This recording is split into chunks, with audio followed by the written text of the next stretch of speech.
La banque a aidé la femme à trouver un donneur correspondant à son ADN.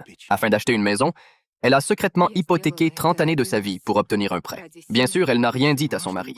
Elle pensait que si elle ne pouvait pas rembourser le prêt, elle n'aurait qu'à vendre la maison. Mais elle ne s'attendait pas à ce que la maison soit complètement détruite par un incendie. Ils se sont rapidement rendus compte que tout était trop tard. Sur le chemin du retour, la police a soudainement arrêté la femme. La raison invoquée était qu'il craignait qu'elle ne fût capable de rembourser la dette et qu'elle tente de fuir la ville. Kevin ne pouvait pas rester là, les yeux fermés, à regarder sa femme être privée de sa vie. Il se précipita chez Ariel, la fondatrice de l'entreprise de biotechnologie, espérant qu'en tant que meilleur vendeur de l'année, il pourrait avancer sur ses futures commissions pour récupérer de l'argent. Mais Ariel ne répondit ni oui ni non. Elle lui dit simplement qu'elle allait d'abord examiner la situation avant de donner une réponse. Ce qu'il ne savait pas, c'est que le temps ne les attendait pas. Avant même que Kevin ait eu la chance de revoir sa femme, elle avait déjà été emmenée en salle d'opération. Bien qu'elle résistât de toutes ses forces, cela ne changea rien.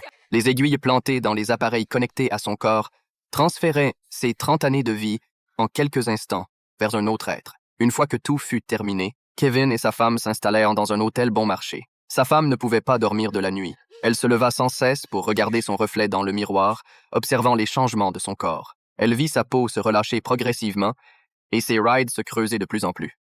En l'espace de quelques jours, elle était devenue une femme âgée et frêle. Même si Kevin ne se préoccupait pas de son apparence, elle ne pouvait s'empêcher de se sentir mal à l'aise d'affronter Kevin avec ce visage ridé et fatigué. Leur relation se refroidit peu à peu. Ce jour-là, Kevin se rendit à l'entreprise sans perdre espoir. Il savait qu'avec l'approbation de son patron, il pourrait utiliser l'argent du prêt pour récupérer les 30 ans de jeunesse de sa femme. Mais lorsqu'il rencontra à nouveau Ariel, il fut choqué de constater que l'apparence d'Ariel, qui aurait dû être vieillie, semblait soudainement rajeunir. Il faut savoir qu'en tant que fondatrice de l'entreprise, Ariel n'avait jamais trouvé un donneur compatible pour expérimenter le rajeunissement. Ce qu'il voyait à cet instant fit immédiatement penser à sa femme. Ce fut à cet instant que Kevin comprit enfin le vrai visage des capitalistes.